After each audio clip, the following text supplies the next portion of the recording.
Scott, obviously a disappointing result overall. What do you think of the performance? I think we actually dominated the game without really causing their goalkeeper too much. I think we had a lot of possession. We kept him in at half. We just was lacking that killer edge tonight.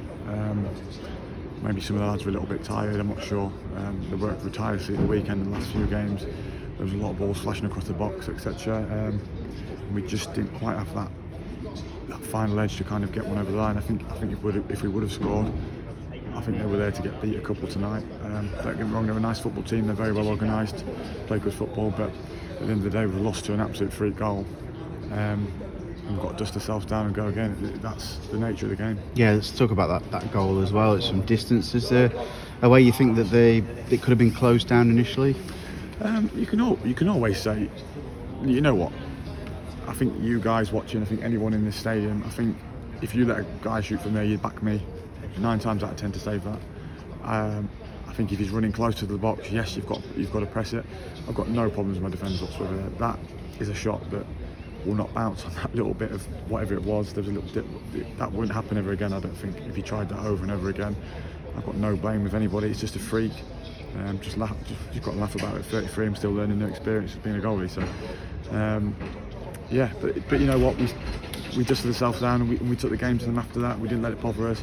We didn't slip in and go 2 down, 3 down. We stayed in the game. Unfortunately, we just can't quite get back in it again. It's only the second time the side's failed to score away from home this season. So it's credit to the front lads anyway, isn't it? That they've always managed to be in the game. Yeah, and you've got to look at this season, and I'm not using it as an excuse. There's been so much, not just the injuries, but the lads, the trauma the lads have seen with the injuries, seeing Cabs down, seeing Jack down, seeing your mates in agony, the change of manager, everything's changed, and there was always going to be setbacks, and we're still in there, and hopefully we can stay in there and get a few back for the playoffs. And because I guarantee you, if we can get Cabs back and Quaddy back and a few others for the playoffs, it doesn't matter if we finish 4th, 5th, 6th, 7th. Teams that want to play us with our lineup. Because we've got danger in the team. We've just got to stay there, stay in the pack and finish as best as we can. There's 10 points now between you and Stockport. Do you think it's the playoffs to aim for, or are you still going to go? Because there's 9 games to go. I think we was always aiming for 2nd and 3rd anyway. I think even when you're top, this league is so unpredictable. It's so unpredictable. Of course you want to finish 2nd or 3rd. If we finish 4th, like I said, when we finish 4th, 5th, I guarantee you we're doing everything we can to finish there. It's not like anyone's turning up for training and fobbing it off or just kind of throwing the towel in. Nobody's doing that. Everybody wants this club to go up. But you can see the passion and the togetherness in the lads. Obviously I've not been here previous years, but you can see the way we are when we win, how we're all together and stuff like that. It's like I said, we win together, lose together, and we want the best for the town, the club, and I mean the fans again out in numbers. I mean that's outrageous for a Tuesday night. Whether it's an hour away or not, that's absolutely outrageous, especially just coming out the pandemic and stuff like that. So we've got to keep digging in and hopefully give them something to cheer about the weekend. You made your 500th appearance recently. Not had a chance to congratulate you on that as well. So how do you feel about that? Oh no, it's great. It's great, but it's just a number. It's something I'm really proud of. I think I've said in previous interviews, I want to be here, I want to cement this spot for years to come. I'm really happy, I'm at home, 3 kids. Like I said, I've got a really great fan base. I feel like I've got a little connection with them. I love the song. My goalie coach is absolutely outstanding.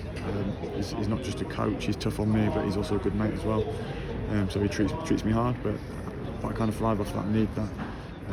And we get on really, really well with the gaffer and the coaching staff. I'm quite an easygoing person. The club have given me an opportunity when this time last year, if you'd have turned around last year and said, look, you'd have played 37 games by this time next year, in the top 2 for clean sheets in England Sea, I'd have laughed, because I was on furlough, I had dislocated elbow and I was really struggling. So the club have put their faith in me, and hopefully long may it continue that I can return the favour. And you've got Notts County, your former club, on Saturday, of course, backed by around 2,500 Chesterfield fans are making the journey to Nottingham. I mean, amazing turnout. Oh, it's incredible. I've said before, I don't think you realise until you're actually at this club how big it is. It's a huge club. You know what, the fans, they're great. They come in voice and they come in numbers and they stick together, and they're there right till the end, even tonight. And I can imagine watching the game. It's really frustrating. Some have been at work all day and they've not looked at the performance was bad. It was just one of them games where not a lot was happening, but they've stuck in right till the end. And I think, like I said, I'm lost for words really. It's just a very, very good following, and hopefully we can, come May, give them something to cheer about.